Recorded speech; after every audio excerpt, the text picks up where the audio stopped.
September 7th చంద్రగ్రహణం అయిపోయిన తర్వాత 8 మార్నింగ్ అంటే చంద్రగ్రహణం అయిపోయిన తెల్లారి ఇల్లుని నీట్‌గా తుడిచేసుకొని, ఇంట్లో దేవుళ్ళ ఫోటోలు అదంతా తడిగుడ్డతో తుడిచేసుకొని ఇట్లా శుద్ధి చేయాలని మాకు తెలిసిన పూజారి గారైతే చెప్పారు. అండ్ చాలా వరకు ఈ న్యూస్ అయితే చాలా స్ప్రెడ్ అయింది. అంటే తెలిసినవి కొన్ని, తెలియనివి కొన్ని. మాకు తెలిసినంత వరకైతే మేము ఇంట్లో చేసుకున్నాం. అంటే తెలిసినవి ఏమిటంటే ఇల్లంతా శుభ్రం చేసుకొని అండ్ మేము యూజ్ చేస్తున్న బ్లాంకెట్స్ ఉంటాయి కదా! సో, మేము పడుకున్నప్పుడు, కప్పుకున్నప్పుడు అవి నీట్‌గా వాష్ చేసుకున్న తర్వాత ఇంట్లో నాన్ వెజ్ ఏం లేకుండా రాత్రి వండుకున్నవి కూడా ఏమైనా నాన్ వెజ్ ఉంటే అవి పడేసి, so, next day morning tiffin ఏం చేయకుండా ఇలా నీట్‌గా అయితే ఇల్లుని క్లీన్ చేసుకొని అండ్ దేవుళ్ళ ఫోటోలు వాటికున్న బొట్లవన్నీ తుడిచేసి మళ్ళీ కొత్తగా గంధం బొట్లు అండ్ కుంకుమ బొట్లు అయితే పెట్టేసుకున్నాం. ఆల్రెడీ సోషల్ మీడియాలో గ్రహణం అని ఒక 1 వీక్ నుంచి ఈ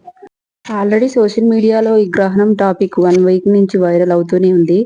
అండ్ చాలా వరకు టెక్ వాళ్ళు కానీ, కొంతమంది సెలబ్రిటీస్ కానీ, అంటే ఎక్కువగా ఫాలోవర్స్ ఉన్న వాళ్ళు వీడియోస్ అనేవి చేస్తున్నారు.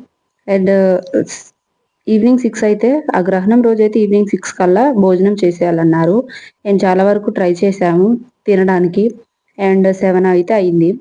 అండ్ ఈ గ్రహణం అనేది మెయిన్‌గా కుంభరాశి వాళ్ళకి ఎఫెక్ట్ అవుతుందని చెప్పారు. కానీ అలా ఏం లేదు. అంటే మనం టెన్షన్ పడ్డంత అయితే ఏమీ లేదు.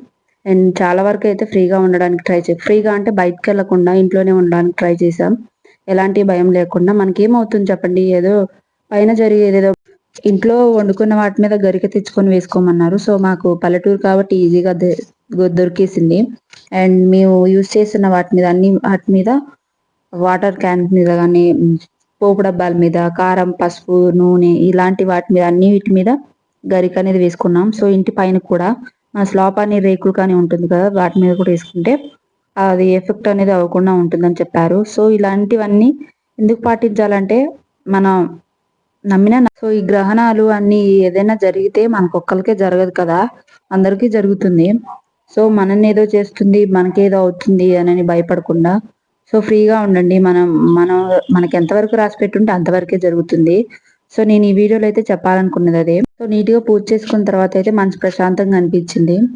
అండ్ అంతే. వీడియో నచ్చితే లైక్ చేయండి. ఇంతవరకు చూసారంటే నా వీడియో నచ్చిందని అనుకుంటున్నాను. సో, ప్లీజ్ లైక్ చేయండి, సబ్స్క్రైబ్ చేసుకోండి. అండ్ ఫాలోవర్స్ అయితే 24 మెంబర్స్ అయితే ఉన్నారు. ప్లీజ్ సబ్స్క్రైబ్ చేసుకోండి. ఇలాంటి మరెన్నో వీడియోస్ కోసం. కామెంట్ కూడా చేయండి. నా మాటలు ఎలా అనిపించాయో మీకు. అండ్ అంతే. Bye bye. ఆ ముగ్గు ఎలా ఉందో కూడా కామెంట్ చేయండి. అండ్ ఉంటా.